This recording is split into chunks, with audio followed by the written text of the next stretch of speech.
So let's start the session now.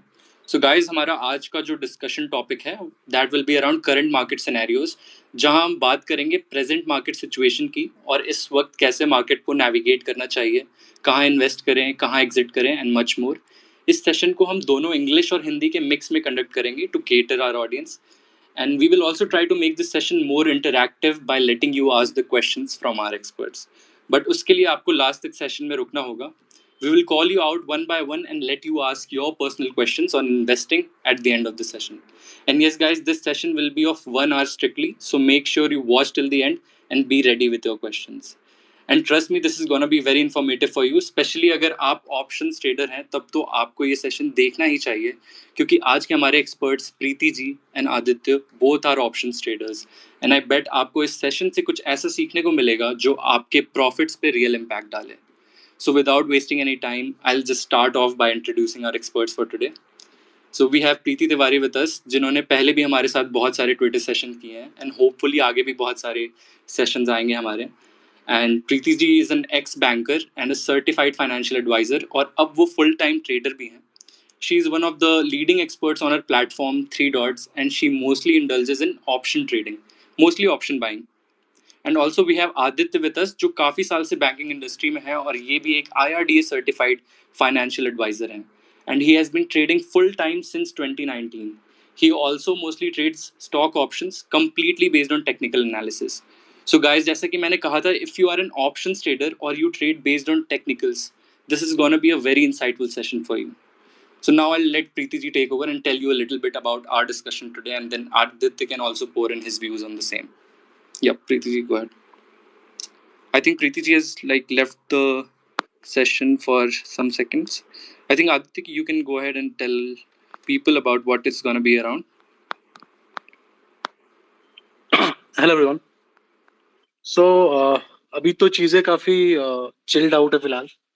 The last time we did this space, things were very people were in panic. Nifty was in correction mode. I guess last space I did with 3 Dots 2 months back, I guess, or kind of 6-7 weeks.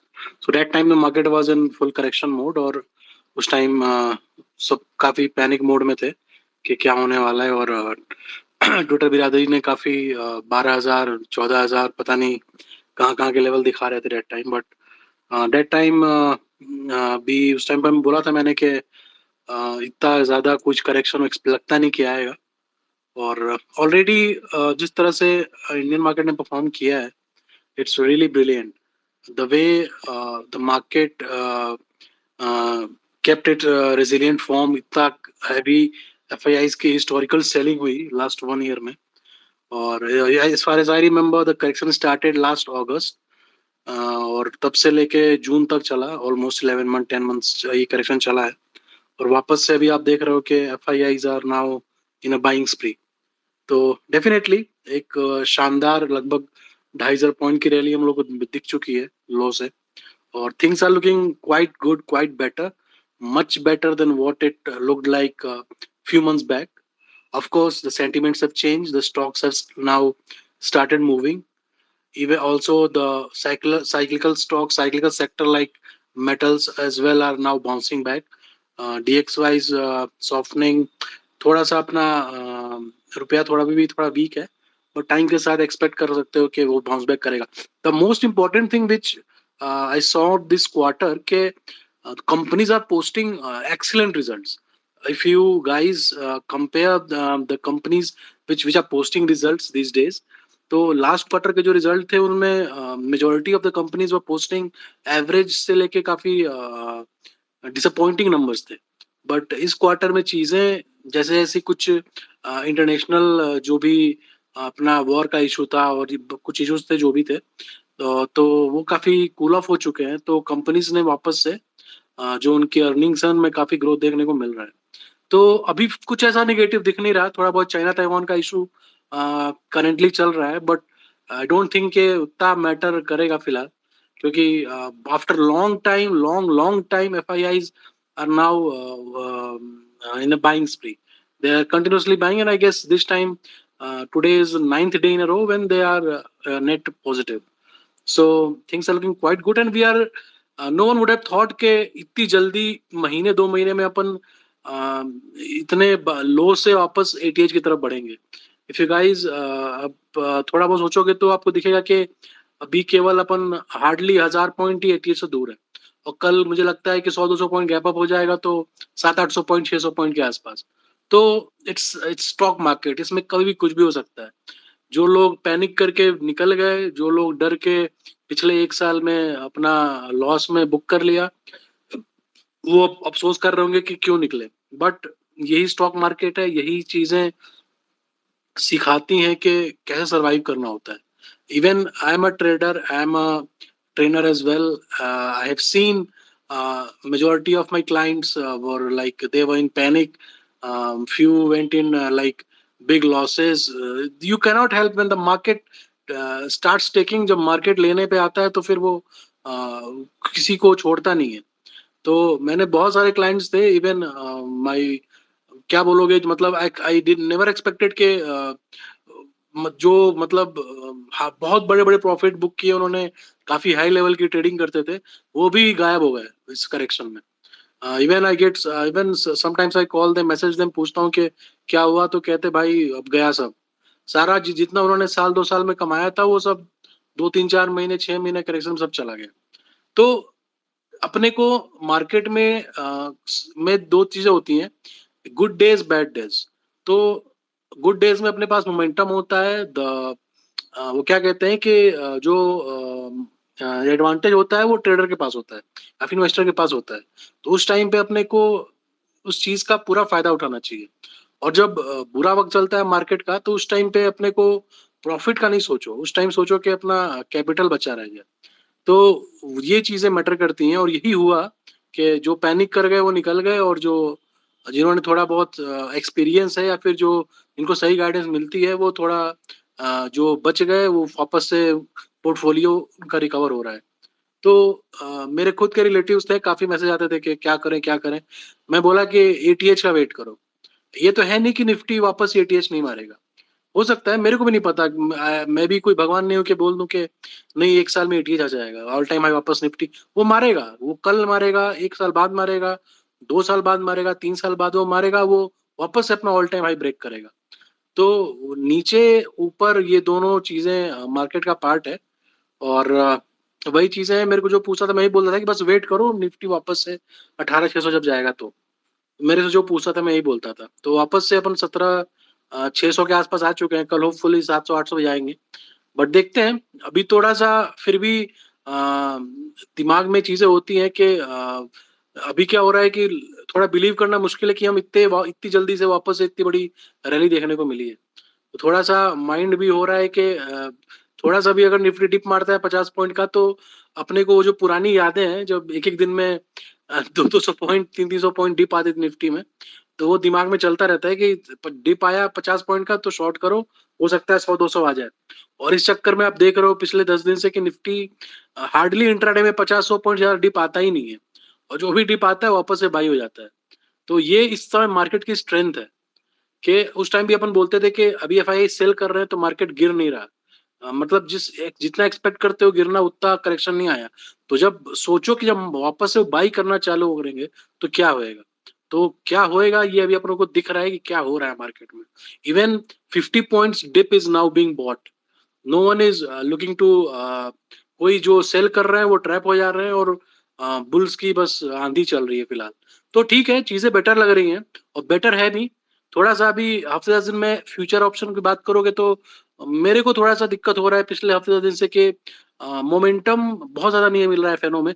हाँ, small caps mid caps उड़ रहे हैं। Cash में अगर आप बोलोगे तो मैंने बहुत अच्छे अच्छे ट्रेड्स निकाले पिछले 2-3 हफ्ते में।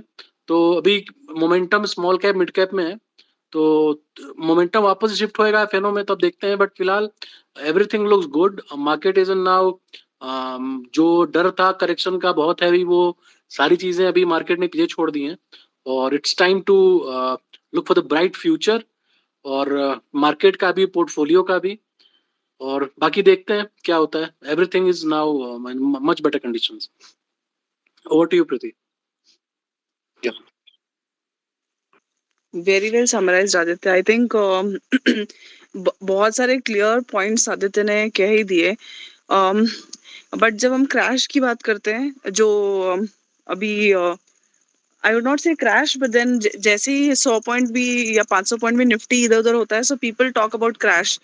So I think those who have not seen that history can definitely go to the entire history of how Nifty has been in the journey, the historic events. तो I think समझ में आएगा कि हमने लेमन क्राइसिस भी देखा है, Covid का डिप भी देखा है. Post these events, if you try and understand कि वो लेवल से भी मार्केट्स ऊपर आए हैं. सो एज आदित्य सेड कि जो हमने अभी 2000-2500 पॉइंट्स का रैली देखा, डेफिनेटली थोड़ा relentless रैली है, but then the support has been tremendous by FIIs as well. जो जितना उन्होंने सेलिंग किया था, आई थिंक बार बार सब कह ही रहते we will see buying as well, which we have very clearly seen. Buying भी है मार्केट में, एंड आई थिंक एक अच्छा अपवर्ड मूवमेंट भी है. So for now I think as in जो लोग निकल चुके हैं मार्केट से, जिन लोगों ने लॉस बुक किया है, अभी they will be in a panic और they will be in a FOMO.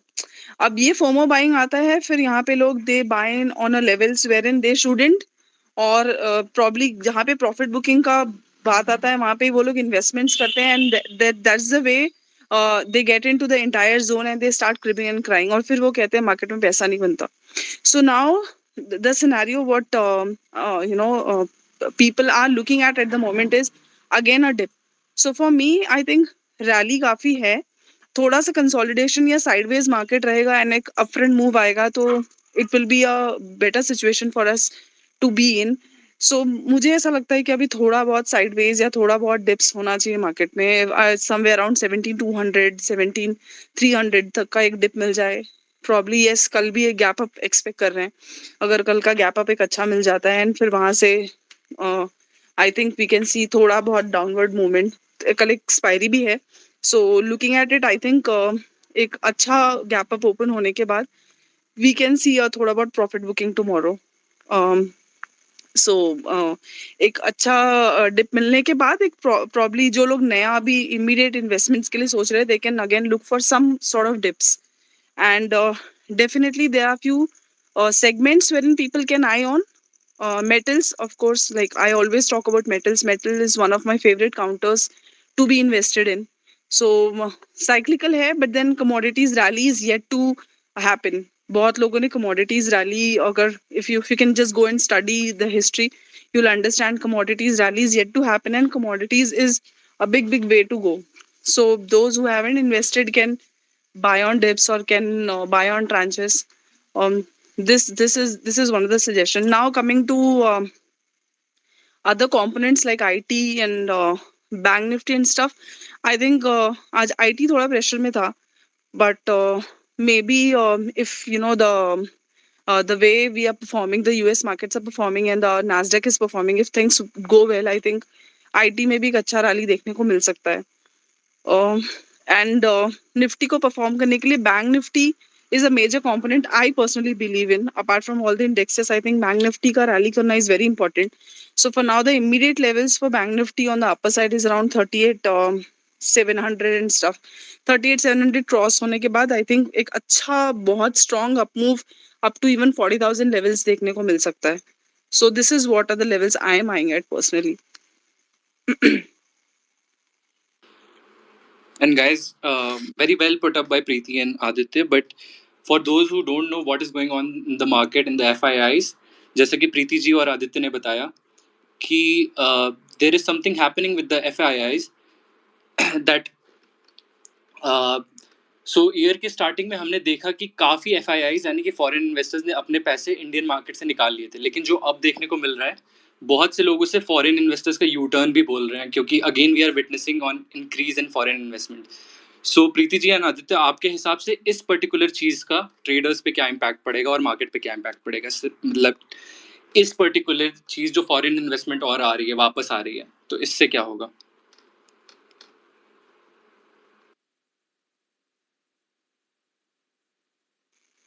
Aditya, you want to go first? You can speak. See, I think there have been many discussions on this. So the first thing which I understand truly is we are a developing country.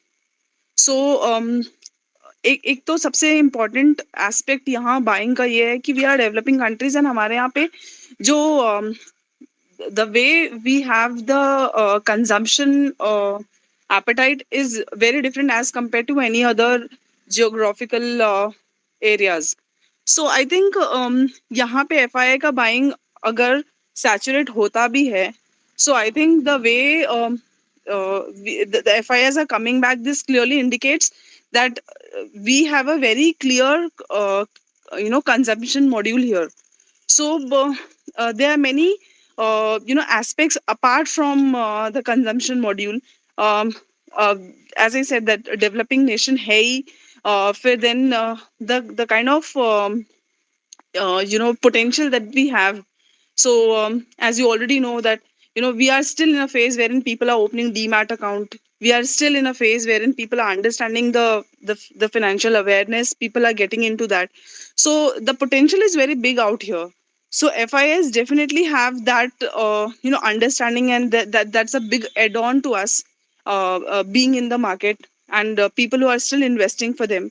So I think ये एक nature of और ये एक genre जो है हमारे लिए बहुत इम्पोर्टेंट है to be in the market, so that you can encash this value of not only being Indian but also being a part of a country wherein people eye on you as an investor. So this is what I have to say. What are your views on this, Aditya? What was the question? The question was कि FIIs का भी हमें बहुत ही बड़ा return देखने को मिला है, जो कि पहले हम देख रहे थे ईयर के स्टार्टिंग में lot of FIIs like foreign investors were D investing from the Indian market, लेकिन अभी वापस फिर से उन्होंने इन्वेस्टमेंट करना चालू कर दिया है. तो आपको क्या लगता है कि स्टॉक मार्केट पे और इंडियन इन्वेस्टर्स पे, ट्रेडर्स पे इसका क्या इम्पैक्ट पड़ेगा? देखो क्या होता है ना कि जब वो सेल कर रहे थे ना, तो फिर भी अपने को अपन स्टॉक मार्केट में जो ट्रेडर होते हैं ना, वो काफी पॉजिटिव, जो खास करके जो बुल्स होते हैं वो काफी पॉजिटिव सोचते हैं. तो जब वो सेलिंग चल रही थी, तो इतनी हिस्टोरिकल सेलिंग हुई, तो उस टाइम दिमाग में बस इतना चल रहा था कि वो नहीं कहते कि अपना टाइम आएगा, तो वेट कर रहे थे बस कि ये सेलिंग कर रहे हैं, तो ऐसा तो है नहीं कि ये सब बेच बाज के इंडिया छोड़ के भाग जाएंगे. तो ऐसा कुछ होने वाला था नहीं. तो दिमाग में ये पॉजिटिव चीज थी कि wait for the bounce back. ऐसे स्टॉक में करेक्शन चलता है, वापस से वो बाउंस बैक मारता है, वापस से जैसे निफ्टी भी है, नीचे जाके फिर वापस अपना ऑल टाइम हाई ब्रेक करके वापस से रैली बिगिन करती है. तो सेम वैसे ही FIIs की भी जब सेलिंग होती है ना, तो अपने को दिमाग में था कि हिस्टोरिकल सेलिंग आई है, तो फिर वापस से हिस्टोरिकल बाइंग भी आएगी. तो अपने को क्या करना होता है कि वेट करना होता है टाइम का. और 6 महीने के जब बीत गए, अगस्त से चालू हुआ था, मेरे को लगा कि हो सकता है कि 6 महीने और मैक्स टू मैक्स ये चलेगा, क्योंकि एक फेज होता है बियर मार्केट का भी. हार्डली साल 2 साल 2.5 साल से ज्यादा नहीं चलता. अगर अपन थोड़ा बहुत हिस्ट्री उठा के देखें, मेरे को भी 6 साल 6.5 साल हुए मार्केट में. बट जितना मेरा एक्सपीरियंस है, अभी की जो सेलिंग दिखी है, ये मुझे लगता है 2008 के बाद, 2008 में भी इतनी बड़ी सेलिंग नहीं हुई थी. इवन कोविड के टाइम भी नहीं हुई थी. तो ये एक हिस्टोरिकल सेलिंग थी. तो चीजें दिमाग में बस इतनी थी कि वापस से जब ये चालू होंगे बाई करना, तो फिर ये मार्केट को कहाँ लेके जाएंगे. और इफ यू गाइज थोड़ा सा ध्यान दोगे, तो केवल हार्डली 2-3 हफ्ते या पिछले महीने से चालू हुई है इनकी बाइंग, और निफ्टी ने 2,500 पॉइंट की रैली मार दी है. और इन्होंने कितना बाई किया है? हार्डली जितना सेल किया है उसका 10% भी बाई नहीं किया होगा. और निफ्टी अपने 88 से हार्डली 800 या 1000 पॉइंट दूर है. तो चीजों को इस वे में सोचना चाहिए कि अभी का जो कंडीशन है, ये फिर से अगर जितनी बाइंग ये करेक्शन के पहले करते थे, अगस्त से पहले लास्ट ईयर जो इनका रेगुलर बाइंग फिगर्स थी, जो 3000 करोड़, 4000 करोड़, इवन 6000 करोड़ तो जाती थी, तो वापस से अगर ये उस मूड में आ गए, तो ये मार्केट को कहाँ लेके जाएंगे. और दूसरी चीज ये कि इफ यू कंपेयर जितनी दुनिया में बाकी जो कंट्रीज हैं उनसे कंपेयर करोगे, तो India is in much better position as compare to all other जो भी ग्लोबल में जो भी दुनिया में कंट्रीज हैं. चाहे आप चाइना ले लो, चाहे आप USA ले लो, चाहे आप जर्मनी लो, कुछ भी ले लो, सबका अगर आप देखोगे सबका जो इन्फ्लेशन रेट है वो 20-25 साल 30 साल का रिकॉर्ड तोड़ रहा है। और इंडिया का आप उठा के देखो तो इंडिया का जो परफॉर्मेंस है वो उन बाकी कंट्रीज से लाइक 1000 टाइम्स बेटर है। तो चीजें यहाँ पे काफी क्या कहते हैं उसको, काफी यहाँ की जो बेस है इंडिया का इंडस्ट्रीज का, मैन्युफैक्चरिंग का, वो काफी स्ट्रांग है। तो उनके पास ऑप्शन नहीं है कि वो इंडिया छोड़ के कहीं और जाएंगे। कुछ रीजन था उनका कि सेलिंग हुई, कुछ अपना DXY भाग रहा था, ये करेक्शन चल रहा था, अपना रुपए में भी स्ट्रेंथ अभी तो फिर भी थोड़ा, अभी तो फिर भी वीक है, बट स्टिल बहुत सारे फैक्टर्स होते हैं जिनकी वजह से वो सेलिंग करते हैं। बट वापस से चीजें स्टेबलाइज हो रही हैं, वापस से चीजें नॉर्मल हो रही हैं, तो ये वापस से आ गए। उनको भी पैसा चाहिए और उनको पता है कि अगर उनका पैसा वर्ल्ड में, अगर इस समय कोई किसी कंट्री का स्टॉक मार्केट सबसे अच्छा पैसा बना के दे सकता है तो वो इंडिया है। और आने वाले टाइम में भी अगर आप देखोगे तो बहुत सारी कंट्रीज का जो बेस है वो वापस से जो मैन्युफैक्चरिंग का जो फिर जो कंपनीज का है वो शिफ्ट हो रहा है इंडिया में। इंडिया में काफी अपॉर्चुनिटीज है और अभी इंडिया चलना शुरू हुआ है। अभी अपन जो जो विजन है इंडिया का आने वाले टाइम में 10 साल 20 साल बाद, वो अभी लेवल 1 पे है। तो अपने को ये इस तरह की ग्रोथ दिख रही है।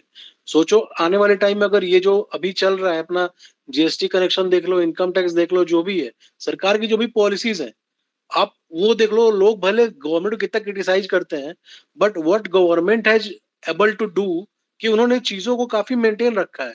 चाहे कोविड हो, चाहे वॉर हो, सब कुछ देख लो तो भी the rupee is the least depreciating currency as compare to other countries currencies. चाहे वो अपना इसका यूके का हो, चाहे कनाडा का हो, चाहे उस सबसे कंपेयर करोगे तो जो इंडियन रुपया है वो सबसे बेटर परफॉर्म किया है।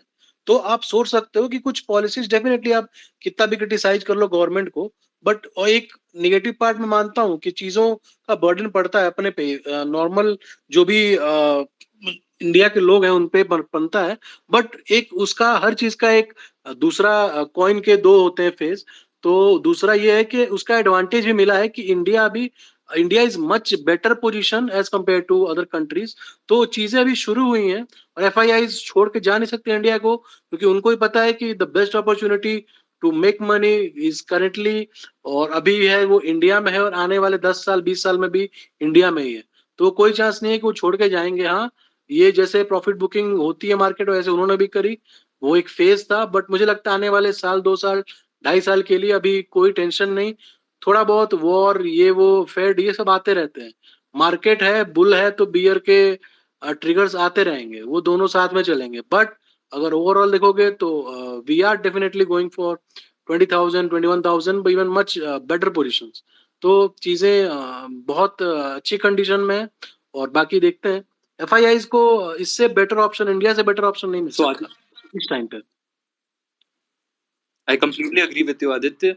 Yeah. और इंडिया की ग्रोथ की बात हम कर ही रहे हैं, तो I have one question for you कि आप कौन से सेक्टर्स पे बुलिश हो? मतलब आप देखते हो इंडिया को ग्रो करते जैसे हुए, अपन आपको ऐसे कौन से सेक्टर्स दिखते हैं जिनमें सबसे ज्यादा ग्रोथ पोटेंशियल? थोड़ा बहुत अगर आप सेक्टर की बात Yep. करोगे तो सबका एक टाइम फ्रेम होता है। जैसे अगर आप किसी भी सेक्टर को उठा के देख लो, इवन मेटल भी जब चलना चालू हुआ तो 6 महीने चलते, 1 साल चलते हैं, फिर वापस पिछले 1 साल में वो कोई ग्रोथ नहीं मिली और करेक्शन चालू हो गया था मेटल्स में। उसका भी रीजन था कि डॉलर इंडेक्स काफी हाई चला गया था। तो कोई भी चाहे वो कोई भी सेक्टर हो, अगर आप एक्सपेक्ट करोगे कि लगातार परफॉर्म करेगा तो वो नहीं, वो टुकड़ों में परफॉर्म करता है। शुगर भी स्टार्टिंग में चला, फिर उसने कंसोलिडेट किया, फिर वापस से आया, फिर अभी वापस से करेक्शन चल रही है। तो ओवरऑल अगर आप देखोगे तो अगर आपको सेफ खेलना है तो आपके पास IT है, FMCG है, इनमें आप सेफ बेट खेल सकते हो। अगर आपको केमिकल भी काफी अच्छा चला है पिछले 10 सालों में, बट अगर आप थोड़ा रिस्क लेना चाहते हो, थोड़ा हाई रिस्क हाई रिटर्न में जाना चाहोगे, तो आप कमोडिटी की तरफ देख सकते हो। इवन टेक्सटाइल ने काफी शानदार रिटर्न्स दिए थे लास्ट ईयर, वापस उसमें करेक्शन मोड आ गया। अभी टाइम चल रहा है पेपर का। तो जैसे ही कोई ट्रिगर आता है मार्केट में तो वो मूव अपने को देखने को मिलती है। तो अगर आप थोड़ा बहुत मिड टर्म में चाहो तो आप ये जो साइक्लिकल सब सेक्टर्स हैं, कमोडिटी में, पेपर में, टेक्सटाइल में बेट कर सकते हो। लेकिन अगर आपको एक सेफ बेट लेना है, अगर आपको लॉन्ग टर्म विजन से लेना है, तो फिर definitely you can look for IT, you can look for FMCG, you can look for banking में उतना मैं बिलीव नहीं करता। काफी लोग बैंक्स को प्रेफर करते हैं, बट मेरे लिए बैंकिंग मतलब अंडर परफॉर्म किया उस निफ्टी को। तो ऐसे सेक्टर को आप पिक करो जो कि उसका as compare to the benchmark they have performed better, जिन्होंने काफी अच्छे रिटर्न्स दिए हैं। और उनमें सबसे बेस्ट अभी तक आप उठा दोगे तो आईटी है, तो आप आईटी में बेट करो। एफएमसीजी में भी आपका रिस्क फैक्टर काफी लो होता है, आप उसमें कर सकते हो। अगर आपको रिस्क लेना है तो आप कमोडिटी में जा सकते हो, आप मेटल्स में, टेक्सटाइल में, इवन पेपर में भी अभी 6 महीने तक मुझे नहीं लगता कि अभी कोई करेक्शन के चांसेस हैं, तो इन सब सेक्टर्स में आप डेफिनेटली जा सकते हो। इवन केमिकल का भी Preeti last ji, what quarter, about you? आप कौन से केमिकल सेक्टर में भी लास्ट क्वार्टर में काफी बुरे रिजल्ट आए थे, बट वापस से जैसे ही इंटरनेशनल जो भी कंडीशंस थी वो सॉफ्ट हुई हैं चीजें, तो वापस से केमिकल में भी रैली देखने को मिल रही है। तो अपन पेपर के साथ साथ अभी केमिकल में भी डेफिनेटली अपन ऑप्शंस देख सकते हैं। Yeah got it. Okay, so Preeti ji, आप इस साल कौन से सेक्टर्स पे बेट करोगे? Can you tell the audience? See, I'll tell you, if you talk about investments, I am, properly talking about long-term bets. Kuch bhi short-term view I'm not giving here, and also giving a disclaimer that this is not at all a investment advice or so. So it's just for the information I'm telling. So first thing, as I said, pehla priority is always, metals. Metals is, as I said, commodity rally has not begun yet. There are many stocks which are, which can do 2x, 3x, 5x as well from here. So anybody who has the knowledge of commodities, जो track करते हो prices और ये सब, so I think they can for a long period of time. I am very bullish on SAIL personally. So SAIL is one stock which I'm invested in from a long time, and I buy on every dips. So commodities first. Second, what comes in my mind is definitely healthcare and pharma. So the reason being, क्या है कि Covid के बाद से लोगों को ये समझ में आया कि हमारा ये वाला जो इंफ्रास्ट्रक्चर है, ये वाला जो डोमेन है, वो थोड़ा अंडर डेवलप्ड है। Under developed in the sense, यहाँ पे बहुत काम करने की जरूरत है। सो हमारे पास स्पेंडिंग एबिलिटी इतनी नहीं थी यहाँ पे, और आई थिंक ये एंटायर सेक्टर का जो बेसिक सेफ्टी इशू हो या क्वालिटी इश्यूज हो, वो थोड़ा डिक्रीमेंटेड था। सो आई थिंक यहाँ पे बहुत ग्रोथ के चांसेस हैं। People can also bet on few pharma में ही डायग्नोस्टिक सेंटर्स हैं, because as of now people are like quite interested towards their own health regime, जो कि पहले बहुत ज्यादा नहीं थे कोविड के पहले, so it was taken quite lightly. So ये जो पूरा डोमेस्टिक हेल्थ केयर स्पेस है, यहाँ पे थोड़ा कुछ अच्छा इंक्रीमेंटल वैल्यू दिख रहा है। Apart from that, I think infrastructure, because as I said, India is a developing country. We are a huge geographical area, so we are still developing in terms of infrastructure as well. So be it the rail projects, be it the the road projects, infra के जितने भी projects हैं, those are doing well, and I think will do well as well. तो ये 3 sectors हैं जहाँ पे हम लॉन्ग टर्म बेट्स ले सकते हैं, बिकॉज अभी बहुत सारे ऐसे प्रोजेक्ट्स हैं जो पाइपलाइन में हैं, एंड जो गवर्नमेंट के बहुत सारे ऐसे प्रोजेक्ट्स हैं which are yet to be finalised as well. So roads are being developed, the entire networks are being developed, bullet trains हो गए, metro projects हो गए. So there are many things which are underdeveloped, and we will be surely upcoming with lot of things in this domain.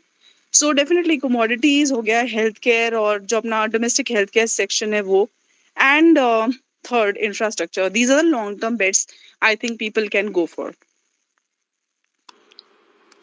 So Aditya, I have a question for you कि जैसा हमें पता है कि आप मोस्टली टेक्निकल्स पे अपनी ट्रेड प्लेस करते हैं, so what is the basic strategy that you follow to find out good trades? Like all the technical investors would want to know कि आप कौन सी स्ट्रैटेजी लगाते हैं, कौन सी से टेक्निकल एनालिसिस स्ट्रैटेजी यूज करते हैं to place your trades.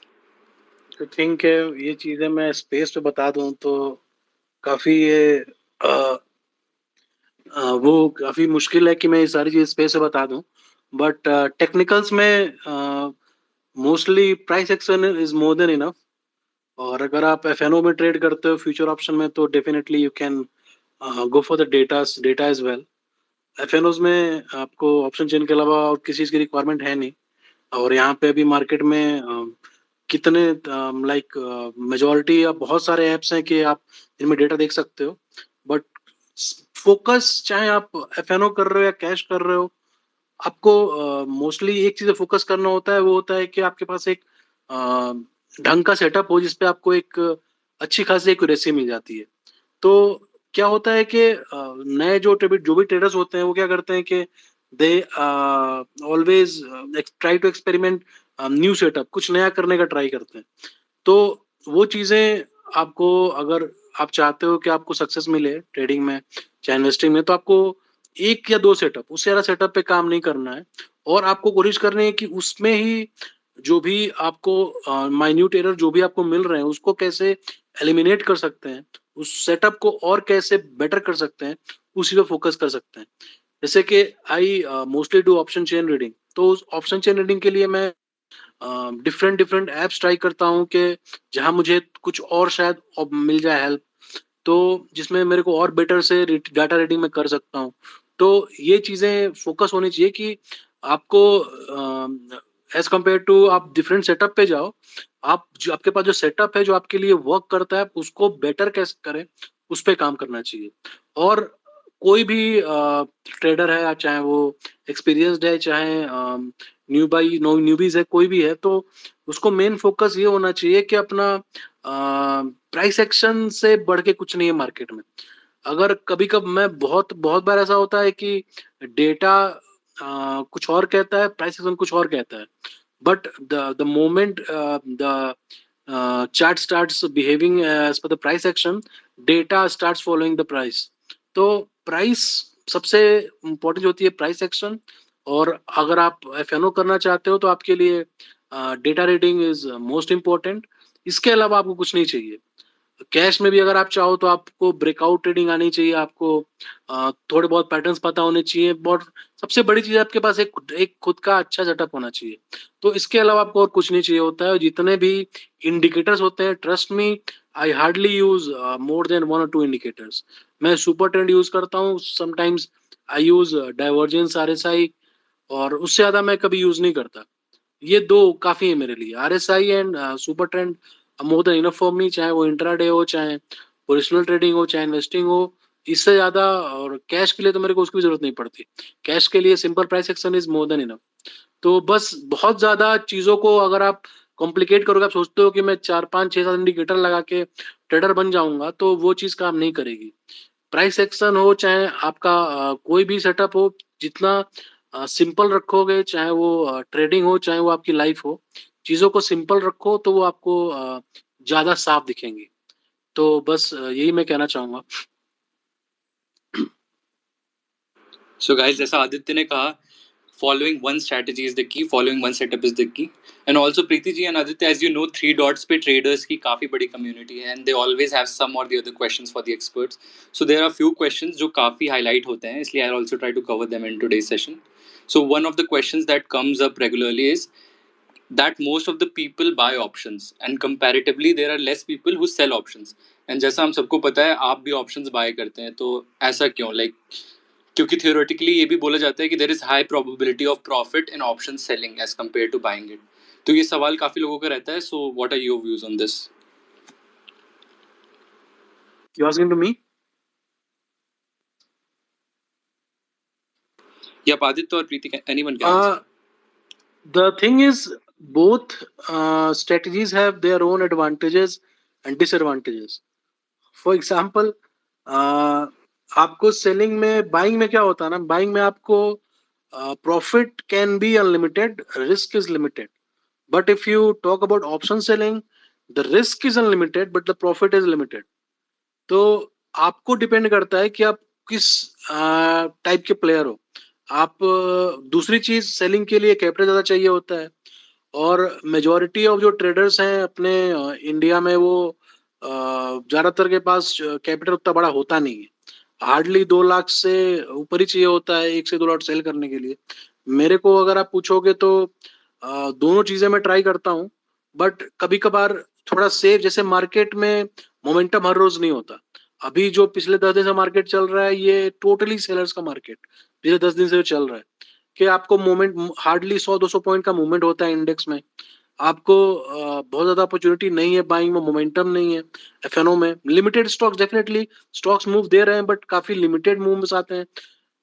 If you remember 2020 में मार्केट जब जब ये अपना मार्जिन रूल नहीं था, तो अपन कोई भी स्टॉक, मेरे को याद है कि मैं 5%, 6%, 7% भी अगर ऊपर होता है, मैं बिंदास पकड़ता था कि वो अपर सर्किट लगाएगा।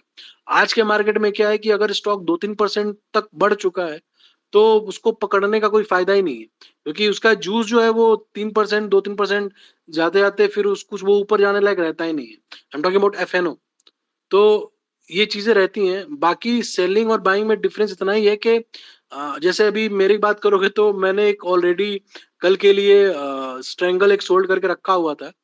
मेरे को ध्यान में नहीं था कि आज ये यूएसएपीआई का डेटा आने वाला है, मुझे लगा कि कल है। तो मैंने ओवरनाइट कल भी सेल, मंडे को भी सेल करा था, ट्यूसडे को तो आज अच्छा खासा डीके मिला था मेरे को। बट कल की मेरे को अब स्ट्रेटेजी, कल सुबह मार्केट गैप अप होता है अगर, तो फिर मेरे को स्ट्रेटेजी वापस सोचनी पड़ेगी। तो कल अगर जिन्होंने सी बाई करके, जिन्होंने लॉन्ग बाइंग की हुई ऑप्शन में, उनको तो प्रॉफिट है, बट जिन्होंने सेलिंग करी हुई है उनको रात को नींद नहीं आएगी। खास करके अगर जिन्होंने थोड़ा और पास का अगर कोई स्ट्राइक सेल किया हुआ है तो रिस्क ज्यादा है। अगर आप, मैं बोला कि सेलिंग में रिस्क ज्यादा है, और सेलिंग आप बिना एक्सपीरियंस के नहीं कर सकते हो। अगर आप किसी को बोलो कि मैं डायरेक्ट सेलिंग में घुस गया, तो वो आप नहीं, वो झूठ बोल रहा है। आप ऑप्शन में घुसते बाइंग से ही हो। ऑप्शन बाइंग का जो लेवल 1 होता है वो ऑप्शन बाइंग होता है। लेवल 2, लेवल 3 में जब पहुंचते हो तो आप सेलिंग करना स्टार्ट करते हो, तो आपको ऑप्शंस के ग्रीस के बारे में अच्छी तरह से पता है कि ऑप्शन बिहेव कैसे करता है। तो ये चीजें मैं कहना चाहूंगा, अगर आपके पास एक्सपीरियंस नहीं है, अगर आप नए हो, तो ऑप्शन सेलिंग आपके लिए नहीं है। जब तक आप अपने हाथ ऑप्शन बाइंग में जला नहीं सकते, जब तक आपको पता हो कि ऑप्शन बाइंग में क्या रिस्क होता है, ऑप्शन ऑप्शन के क्या एडवांटेज डिसएडवांटेज होते हैं, आपको सेलिंग नहीं करनी चाहिए। और सेलिंग उसके लिए है जिसके पास कैपिटल ज्यादा हो, जिसके पास रिस्क एपेटाइट ज्यादा हो। तो ये चीजें काफी मैटर करती हैं। बाकी दोनों एडवांटेजेस हैं। काफी सारे ट्रेडर हैं जो बाइंग में they made crores and lakhs crores बनाते हैं हर दिन का। सेलिंग में भी ऐसे ट्रेडर्स हैं जो कि लाखों करोड़ों बनाते हैं। तो दोनों में ही अपना एडवांटेज है, बट डिपेंड करता है कि आप किस फील्ड के हो, आपको क्या सूट करता है। आपके लिए बाइंग है, आपके लिए सेलिंग है। अगर आप अपॉर्चुनिस्टिक हो तो आप दोनों कर सकते हो, जैसे मैं करता हूँ। मैं बाइंग भी करता हूँ, मैं सेलिंग भी करता हूँ। जैसा मार्केट वैसी ट्रेडिंग। तो ये चीजें जो होती हैं दोनों में, सेलिंग और बाइंग में। और ये ज्यादातर आपके रिस्क एपेटाइट पे डिपेंड करता है, और आपका कैपिटल कितना है, इस पे ज्यादा मैटर करता है ये। सो प्रीति, जैसा अभी हमने रिस्क के बारे में किया, तो आप अपना पर्सनली रिस्क कैसे हेज करते हो स्टॉक मार्केट में? See, I'll tell you, I am so a quite interesting question. I think option buying and selling ka. So one thing I'd like to tell people here is पूरा derivative segment ही risky है। आप option buying करें, आप option selling करें, आप hedge करें, आप naked करें, everything is risky. But how do you manage your risk and how do you understand the entire game of options will lead you? अभी आपको ऑप्शन, जैसे आदित्य ने बोला, आपको ऑप्शन सेलिंग पता नहीं है, आप ऑप्शन सेलिंग कर रहे हैं, and you don't know your game and you don't know your exits and entries both. तो आप वैसे भी ऑप्शन सेलिंग में भी लूज करेंगे, आप ऑप्शन बाइंग में भी लूज करेंगे। So now what is most important here in any of those is कि यू शुड अंडरस्टैंड कि भैया आपका ये कैपिटल है, इतना परसेंटेज कैपिटल का आपको डिप्लॉय करना है, इतना परसेंटेज ऑफ कैपिटल आपको खाली रखना है, सो दैट आपको हेज करना हो या फिर आपको कोई कॉन्ट्रा ट्रेड लेना हो या जो भी आपका स्ट्रैटेजी है, जैसे भी आप ट्रेड करते हैं, उसके लिए you have to deploy your capital. First thing, risk management की बात करें तो। Second, you should understand that you have done your homework once you are entering a trade. So without doing your homework, once you enter the trade, you'll end up losing anywhere. आप buying कर लें, आप selling कर लें, आप कुछ भी कर लें, अगर आपके पास एक प्रॉपर स्ट्रैटेजी है, बिना होमवर्क के तो भी वो वर्क नहीं करेगी। Because you know you know, somewhere down the line that you are not doing it with a proper understanding of how it should be done. And this is not gambling. मतलब कई लोग आते हैं, I've seen trade करते हैं, कुछ बना तो ठीक है, कुछ नहीं बना तो भी इट्स ओके, एंड फिर एंड ऑफ द डे 2 3 6 साल महीने बाद दे ये यहाँ से दे वाइंड अप एंड दे से कि नहीं हुआ. So once you want to do it, you should not just do it for the heck of doing it. You should know what is your game. You know, you should have your proper homework, because either of them, as I said starting में, कि दोनों ही risky है. आपको अपना edge पता होना चाहिए. Capital is a different thing altogether. Capital तो चलो ठीक है, you can manage it. You know, you have, if you are into trading, you have to manage your capital. आप option buying करें, selling करें, that's a different story altogether about capital. But अगर आप जिसमें भी जा रहे हैं उसमें आपको थोड़ा तो edge हो. If you don't know anything and you just jump into it, doesn't works at all. I think 2 important preparations हैं, आपका homework and second is your strategy. और आदित्य ने एक बहुत अच्छी बात बोली that एक strategy हो तो भी काफी है. Now the problem is आप option buying करें, selling करें. Selling में तो इतने सब हैं, you have, I have recently started learning option selling as well. It's not easy. Believe me, I have, मतलब मैंने हार्डली आज तक 1 या 2 ऑर्डर्स ही पंच किए होंगे ऑप्शन सेलिंग के. I don't feel like doing it, because I personally feel कि इसमें डेफिनेटली अनलिमिटेड रिस्क तो होता है, but when you are buying an option, that कि इतना प्रीमियम है एंड यहाँ पे स्टॉप लॉस लेना है, या फिर यहाँ पे this is the maximum loss I can bear, that way. And I think option selling के लिए रिस्क एपेटाइट से ज्यादा यू शुड नो दैट उसमें प्रॉपर एडजस्टमेंट्स कैसे कर सकते हैं. So once you're on it, I think learning is an important process in either of those. That's it. I think we should now, let's take some questions from the audience. So guys, if you have any questions, just raise your hands up and I'll add you to the speakers list. Then you can ask your personal questions. You can request. Yep. We have CA Chetan Jain.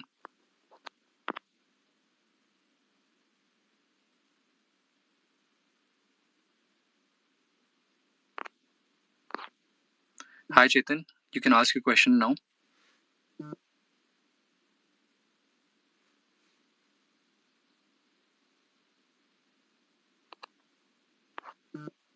Chetan?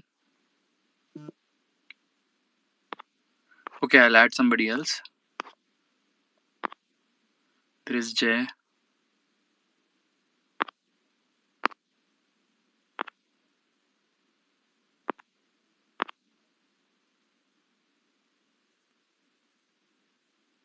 Yep, guys, you can ask your questions right now.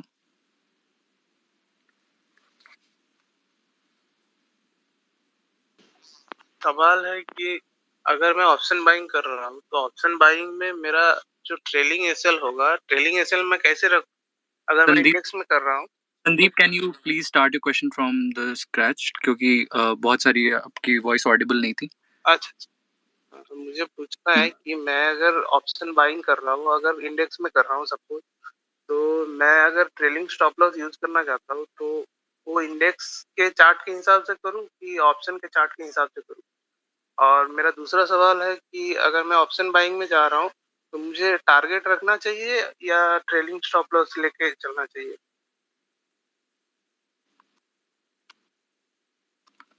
Aditya, can you throw some light on that? Question ही थोड़ा बहुत मैं सुन पाया हूँ. अगर आप कोई भी ऑप्शन उठाते हो ना, तो सबसे इम्पोर्टेंट चीज, आप चाहे ऑप्शन बाइंग हो चाहे ऑप्शन सेलिंग हो, एक चीज जो हमेशा अपने को दिमाग में रखनी चाहिए ना, कि ऑप्शन में जो चीज सबसे ज्यादा इंपॉर्टेंट होती है वो होती है एंट्री और एग्जिट. अपने को सबसे इम्पोर्टेंट चीज है, चाहे वो ऑप्शन हो चाहे वो आप किसी भी तरह की ट्रेडिंग करते हो, सबसे ज्यादा इंपॉर्टेंट होती है एंट्री और एग्जिट. अगर आप सही टाइम पे, और एंट्री से भी ज्यादा इंपॉर्टेंट होती है एग्जिट, और एग्जिट आप निकल सकते हो एसएल पे टारगेट या फिर ट्रेलिंग एसएल पे. अगर आप ट्रेलिंग एसएल की बात करोगे तो हाँ, बेटर होगा कि अगर आपका रिस्क एपेटाइट है तो आप जो भी निफ्टी के लेवल्स हैं उसके हिसाब से अपने ऑप्शन को रखो, क्योंकि हो सकता है कि आपका निफ्टी के सपोर्ट, जैसे आपने कोई ब्रेकआउट बाय किया निफ्टी का और वापस से निफ्टी वापस रिटेस्ट करने आ रहा है ब्रेकआउट को, लेकिन आपने बाई किया और आपका एसएल पहले हो गया, और निफ्टी का रिटेस्टिंग अभी still, the retesting of Nifty still pending. तो बेटर होता है कि आप जो निफ्टी के लेवल्स हैं उसके अकॉर्डिंग अपना स्टॉप लॉस प्लेस करो, ना कि अपने ऑप्शन के एसएल के हिसाब से। इवन अगर आप स्टॉक में भी बाई करते हो तो आपको क्लियरली दिखता है चार्ट में, अगर आपको पता है, इफ यू नो के what are the supports, what are the resistance, अगर आपको वो चीज पता है तो आप बिंदास ऑप्शन होल्ड कर सकते हो।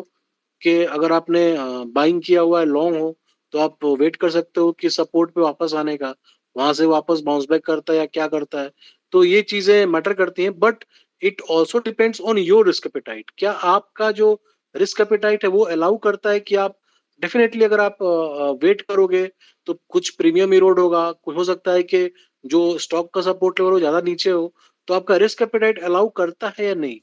अगर आप सेलिंग की बात करते हो चाहे बाइंग की बात करते हो, तो कुछ चीजें अपने को दिमाग में रखनी चाहिए कि रिस्क जो है वो आपको पता होना चाहिए कि इससे ज्यादा मैं रिस्क नहीं ले सकता, और वही सही स्ट्रेटेजी है। आपको हमेशा बहुत सारे लोग होते हैं जो कि ट्विटर पे भी बहुत सारे लोग हैं जो कि कुछ वो करते हैं, दावा करते हैं कि मैं एक दिन में बाइंग में 50% अपना कैपिटल करता हूँ, 30% कैपिटल बना लेता हूँ। तो मैं इतने इस लेवल का तो मैं ट्रेडर नहीं हूँ, बट हाँ मैं इतना कह सकता हूँ कि मेरा टारगेट हार्डली दिन का 2%, 3% बहुत है मेरे लिए। मैं बाइंग की बात कर रहा हूँ। बाइंग में अगर आपको एक दिन में 5%, 10% मिल जाता है बहुत है। सेलिंग में तो हार्डली मेरे को 1% ही मिल जाए तो मेरा दिन बहुत है उसके लिए, पूरे दिन के लिए। तो थोड़ा सा ये चीज मैटर होनी चाहिए कि आपका रिस्क एपेटाइट कितना है। बेटर डेफिनेटली है कि आप जो स्टॉक या फिर इंडेक्स के लेवल है उसके हिसाब से करो, बट वो तभी जब आपका जो कैपिटल रिस्क है वो अलाउ करता हो कि आप उस लेवल तक होल्ड कर सकते हो। तो it mostly depends on your risk appetite. Option में बहुत ज्यादा जरूरी है कि आपको जो आपको पता है कि आप कितने का रिस्क ले रहे हो, तो वो चीज ज्यादा मैटर करती है। ठीक है। I hope Sandeep आपको अपने क्वेश्चन का आंसर मिल गया होगा. If anybody else has some questions, you can just go ahead and ask for the speaker request, and I'll add you. So I would like to ask only one question. Do I have the permission to go ahead and ask the question? Sure. Okay. So first of all, thank you very much for allowing me. And this is an open-ended question. So I just wanted to know, like being as a normal trader, well, everybody wants to trade, but I have altogether a different question. Can anybody tell me when not to trade? Everybody behind trade, but I don't want to trade. So what should be done so that I will not trade? I'll tell you my example. When if you see, I have no fear to accept ke, uh, if you compare with my last 6 weeks, तो जुलाई में I hardly 1 or 2 SL whole month, पूरे month में definitely I share very less trades on Twitter. Mostly I share 2-3 trades with my clients, but Twitter पे मैं hardly हफ्ते में 3-4 से ज्यादा ट्रेड शेयर नहीं करता। तो जुलाई मंथ में आई हैड हार्डली पूरे मंथ में 1 या 2 स्टॉप लॉस हुए थे। But if you compare with August first week, I did like what 3 to 4 SL I did in very first week. तो मेरे को लगा कि गलती मेरे में नहीं है, गलती मार्केट में है कि मैं जंप कर रहा हूँ, कोशिश कर रहा हूँ कि मैं जो मेरे को प्रॉफिट हो रहा था जुलाई मंथ में, आई वाज ट्राइंग कि मेरे को वापस से वही मोमेंटम मार्केट में मैं एक्सपेक्ट कर रहा था, बट मोमेंटम नहीं है। मेरे को क्या मिल रहा है कि बिल्कुल लिक्विडिटी नहीं है, बिल्कुल मोमेंटम नहीं है, साइडवेज मार्केट पिछले 10 दिन से चल रही है। और मैं कोशिश कर रहा हूँ कि जो मेरे को एक दिन में 2-3% का मूव आई कैन बहुत इजीली मिल रहे थे वो नहीं मिल रहे हैं। तो इस हफ्ते मैंने क्या किया कि मैंने नंबर ऑफ ट्रेड्स कम कर दिए। मैं वेट कर रहा हूँ जब तक मैं शॉर्ट नहीं हो जाता। थोड़ा सा Sorry to sir interrupt हाँ, you, थोड़ी सी but चीजें sorry to sir जब interrupt जब you. जब आपके लगातार बैक टू बैक लॉसेस होने लगे, जब आपको लगे कि ट्रेड्स वर्क नहीं कर रहे हैं, तो आपको थोड़ा सा that is a time when you should think about not taking a trade. और मोस्टली आप ट्रेड ना लो, आप वो कर सकते हो, आपका जो पोजीशन साइजिंग आप उसको कम कर सकते हो।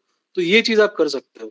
ये 2 चीजें, जब आपके ट्रेड्स काम नहीं करते या फिर इंट्राडे में अगर आपको 2-3 स्टॉप लॉस हो गए, तो तो आपको चुपचाप स्क्रीन बंद करो और बंद कर दो एक दिन का। तो ये 2-3 चीजें हैं जो मैं फॉलो करता हूँ। तो ये चीज पता आपके लिए भी काम कर सकती है, बट वही है कि जब आपके ट्रेड्स काम ना करे, back to back stop losses हो, तब आपको थोड़ा बहुत कंसीडर करना चाहिए कि मार्केट अभी नहीं है ट्रेड करने लायक, तो आपको थोड़ा सा रेस्ट लेना चाहिए। या I hope that answers your question. Life Moj में करके एक account है. Now I'll let them speak. you can also good evening. you can also mention the speaker from whom you want the answers. We have 2 speakers there. Yeah. Hello. You can Good go- evening. Good evening. Sir मेरा एक question है कि मैंने option में loss कर दिया। अब मेरे को ये जानना है कि मैं रिकवर मोड में तो नहीं जाना चाहता, पर सजेशन चाहता हूँ कि भाई अब मैं स्विंग ट्रेडिंग करूँ या इन्वेस्टिंग करूँ 2-2 महीने के लिए, जिससे 1 साल में नहीं 2 साल में भी पैसा रिकवर नहीं हो पर थोड़ा पैसा कमा। पहला क्वेश्चन मेरा ये है। और दूसरा क्वेश्चन ये है कि आपने सबने आनंद सर का नाम सुना होगा, जिस पर मूवी बनी थी सुपर 30 ऋतिक रोशन है। तो कोई स्टॉक मार्केट में कोई आनंद सर है क्या? बस ये 2 क्वेश्चन। आनंद सर? आनंद सर पे आईआईटी कोचिंग वाले जो सुपर 30। Yeah.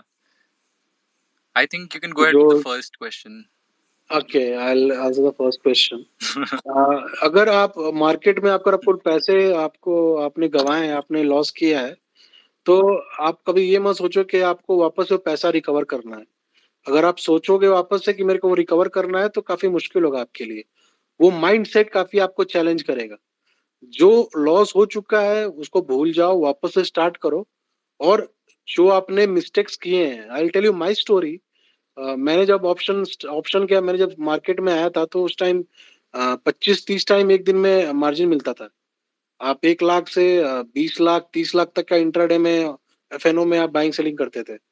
तो that was a time. But उसमें क्या होता था कि पैसे बनाने के चक्कर में लॉस ज्यादा होता था। मेरे को 2-3 बार 4 बार पैसे में आया और सारे पैसे वापस लॉस करके चला गया।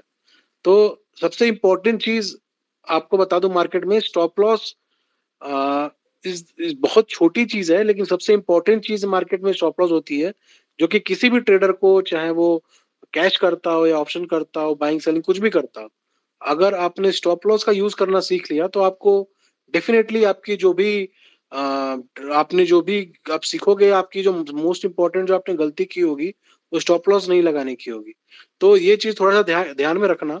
और जो भी आपको स्टार्ट करना है, तो आप ये मत सोचो कि आपको वो पैसे रिकवर करना है। आप एक फ्रेश स्टार्ट करो। आपको खुद पे ये फोकस करो कि मेरे को जो गलतियां करी मैंने, जो भी मिस्टेक्स हैं, मेरे को वापस से वो नहीं करनी है। मार्केट में सीखने का सबसे बेटर तरीका होता है कि इंसान अपने जो भी गलतियों से लॉस करता है, उसको रिपीट ना करे। कुछ रूल्स होते हैं, मेरे को पूछोगे तो कुछ रूल्स मैंने अपने लिए बनाए हैं कि मेरे को 9:20 9:25 से पहले कोई ट्रेड नहीं लेना है। अगर दिन में 2-3 स्टॉप लॉस हो गए, तो मेरे को टर्मिनल बंद कर देना है। अगर मेरे को लगातार लॉसेस हो रहे हैं, तो मेरे को अपनी पोजीशन साइजिंग रिड्यूस कर देनी है, ट्रेड्स को लिमिटेड कर देना है। तो कुछ रूल्स होते हैं जो आपको फॉलो करना होता है। मार्केट में जैसे आपको कोई भी बिजनेस हो ना, उसके लिए काफी थोड़ा बहुत आपको पता होना चाहिए कि उसको करना कैसे है। मार्केट में लॉस लोगों को इसलिए होता है क्योंकि बिना नॉलेज के लोग आते हैं और पैसे वापस गवा के और चले जाते हैं। तो मेरे साथ भी, मेरे को भी क्लाइंट्स बहुत आते हैं, बट उनमें से हार्डली 20% 30% क्लाइंट्स होंगे जो कि वापस से रिन्यूअल लेते हैं। क्योंकि वो क्या करते हैं कि मैं तो दिन में 1 से 2 ट्रेड दूंगा, बट वो क्या करेंगे, पूरे दिन में 5-6-7 ट्रेड लेके वापस से जो प्रॉफिट है वापस से गायब और उल्टा लॉस में चले जाते हैं। तो ओवर ट्रेडिंग सबसे बुरी आदत है। इस चीज को अवॉइड कर सकते हो आप। ये कुछ कॉमन मिस्टेक्स है जो कि एक कोई भी नया ट्रेडर मार्केट में आता है तो वो करता है। तो ओवर ट्रेडिंग आप बंद करो, स्टॉप लॉस का यूज करो, और रिकवर करने के बजाय आपने कुछ गलतियां की होंगी, आप उसे फोकस करो कि वो वापस से मैं ना करूं। और एक बेटर वे में, चाहे वो ट्रेडिंग हो, चाहे वो आपकी लाइफ हो, चाहे वो आपका काम हो, आपका लाइफ में एक मोटो होना चाहिए कि चीजों को जो आपने गलती की है या फिर जो अभी आप हो, उसको आप बेटर करो। चाहे वो आपका काम हो, चाहे वो आपका लाइफ हो, चाहे वो आपका पर्सनल लाइफ हो, कुछ भी हो, उसमें आपको बेटर करना चाहिए। जो हो गया सो हो गया, you cannot change the past, but definitely you can improve your future and you can build your future. तो उस चीज पे फोकस करो, आने वाले चीज पे। और डेफिनेटली अगर आप थोड़ा बहुत डिसिप्लिन फॉलो करोगे, कुछ रूल्स बनाओगे, और सबसे इंपॉर्टेंट चीज डिसिप्लिन है। अगर आपने रूल तोड़ा, अगर मैं अपनी स्टोरी बताऊंगा, मैं जिस दिन अपना रूल तोड़ता हूँ ना, मेरे को लॉस होता है। और मैं भी इंसान हूँ, वही भगवान नहीं हूँ। अगर मैं 1 महीने 2 महीने में ऐसा 1-2 बार हो ही जाता है कि मेरे से रूल टूट ही जाता है, तो गलती सबसे होती है। बट आपको जो आपका जो गलती है उसको कम से कम हो, उस चीज पे फोकस करना सबसे ज्यादा इम्पोर्टेंट है। Yeah, Vishal ji, you can go ahead and speak. Thank you so much for inviting me. I would just like to add on to answer the question of the gentleman who mentioned कि मेरे को loss हुआ है और मैं 2 साल में recover कर पाऊंगा, स्विंग करूंगा कि नहीं करूंगा। तो first and foremost the most important thing for that gentleman is to understand what is his risk appetite and how does he manage his risk. अगर आप आपका रिस्क को नहीं मैनेज कर पाओगे, आप आपकी पोजीशन को साइज नहीं कर पाओगे, then time and again you will continuously keep bringing in capital into the markets and you will keep losing money in the markets. The most बाजार में तेजी होगी, मंदी होगी, रोज तेजी मंदी चलती रहेगी। बट अगर आप आपका रिस्क ही मैनेज नहीं करना, आपको पता ही नहीं है कि मेरे को रिस्क कैसे मैनेज करना है, तो आप जिंदगी में ये बाजार से पैसा कभी नहीं कमा पाओगे। I am coming with a 2 decade experience in the market and I am telling this hands on. अगर आप आपका रिस्क नहीं मैनेज कर सकते तो you will never be able to make money in the market. People may come and troll me for this, but that's a fact. How does one manage a risk? The biggest problem of this market is 99% of the traders come with a very limited capital in the markets and they start trading into the high leverage products, not understanding the kind of risks which are involved in this market. Most of the guys come and option selling के अंदर वो भाई साहब ने सवाल पूछा, वो I don't know उन्होंने पैसा कैसे खोया, क्या खोया, but I am damn sure he would have shorted options and option shorting में उन्होंने पैसा खोया होगा। Boss, you need to understand what is your capital which you are ready to risk in a single trade. Suppose someone is coming with a 10 lakh rupees of capital and he is ready to lose probably a 10,000 rupees on a single trade, which means 1% of his total capital he is ready to risk in a single trade. Suppose his out of 10 trades, his 7 trades go wrong. He has lost, which means he has lost 70,000 rupees on 7 trades. That is 0.7% of his total capital. But the 3 trades which go right, how much big money he makes on those 3 trades becomes equally important. The problem with most of the traders over here is कि नुकसान में तो वो 4, 5, 6, 10, 15, 20, 25% पे खड़े रहेंगे, लेकिन profit होते ही 2%, 3%, 5% के प्रॉफिट में, आई एम टॉकिंग अबाउट ऑप्शंस, मतलब 2 रुपए के प्रॉफिट में निकल जाएंगे और 10 रुपए के नुकसान में खड़े रहेंगे। So you need to understand what is your risk to reward ratio. If people are not able to understand their risk to reward ratio, they will never be able to make money in this market. So please go back on the table and understand कि आपका risk appetite कितना है। उसके हिसाब से सौदे में घुसने से पहले आपको पता होना चाहिए कि आप कितना अमाउंट खोने की ताकत रखते हैं। सपोज प्रीति, शेख साहब, any one of us, me, any one of us gives a trading call with a stop loss of let's say 10 points, 10 points on a lot size of 2,000 rupee, 2,000 quantities, 20,000. Is someone ready to lose 20,000 in that trade? Probably no. तो उसको 200 share ही लेने चाहिए. Why does he go into a futures trade? So you have to understand कि आपको कितना पैसा in a single trade you are ready to lose, and that is that the day you realize that, that is where you will start losing less money in the markets. That's it, sir. Thank you so much. Thank you, Vishal sir, for speaking. I think we can go ahead with Shekhar's question. Thank you, sir, giving me chance to speak here. Yeah, Preeti can go ahead with this question. Yeah, Shekhar, tell your question. Yes, sir. I just asking 2 questions from Preeti ma'am. Yep. Honestly, sir Aditya sir और Preeti ma'am की calls जो भी देते हैं description में अपना Twitter पे, बहुत ही डेप्थ है। मुझे जो एक छोटा सा क्वेश्चन पूछना है, sorry. Basics of option buying का कहाँ से हम आइडिया ले सकते हैं? जैसे मैं अपने प्रीति मैम से पूछना चाहूंगा, आपने बेसिक्स ऑफ ऑप्शन बाइंग ये कुमार के लिए वो कहाँ से सीख सकता हूँ मैं? नहीं, मुझे आपका क्वेश्चन नहीं समझ में आया, सॉरी। मैम ऑप्शन बाइंग के लिए बेसिक्स मैं कहाँ से अपने क्लियर कर सकता हूँ? प्रीति जी सेइंग कि अगर ऑप्शंस बाइंग लर्न करनी हो तो कहाँ से स्टार्ट कर सकते हैं, right Shekhar? Yes sir. See, first and very important thing option buying के learning के पहले is that आपको पूरा जो भी ट्रेड आप करते हैं, इवन ऑप्शंस ना भी कर रहे हैं, अगर आप कैश ट्रेड्स भी कर रहे हैं, तो प्राइस एक्शन सीखना I think is very important.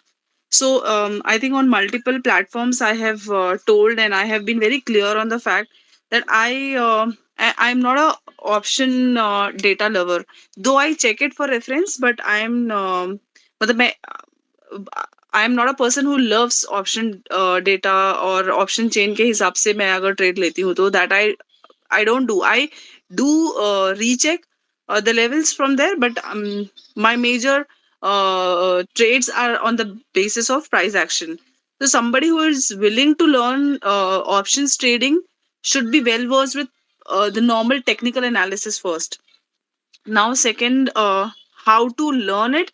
I think बहुत basic platform है Zerodha Varsity. वहां से आपको पूरे एग्जाम्पल्स के साथ and with very descriptive manner and very precise answers you will find there. आपको पूरा डिटेल्स मिलेगा वहां पे. So anybody who wants to learn option buying first should have a technical analysis का knowledge proper with price action understanding. Second most important thing is मैंने जो बहुत जिनको जिनको पढ़ने का बहुत शौक है, so I am a person who loves reading a lot. So मैंने जीरोधा वार्सिटी से बहुत सारे बेसिक्स इंट्रोडक्शन लिए थे ऑप्शंस ट्रेडिंग के लिए एंड स्पेसिफिकली बाइंग का बहुत अच्छा डिटेल्ड वर्जन है वहाँ पे. तो I think you can go there and you can read out things at Zerodha Varsity. That will help you a lot. And जब before you get into trading, paper trading करिए please कुछ time तक. Once you understand कैसे करना है, how to actually execute the trades and how it actually functions in live market.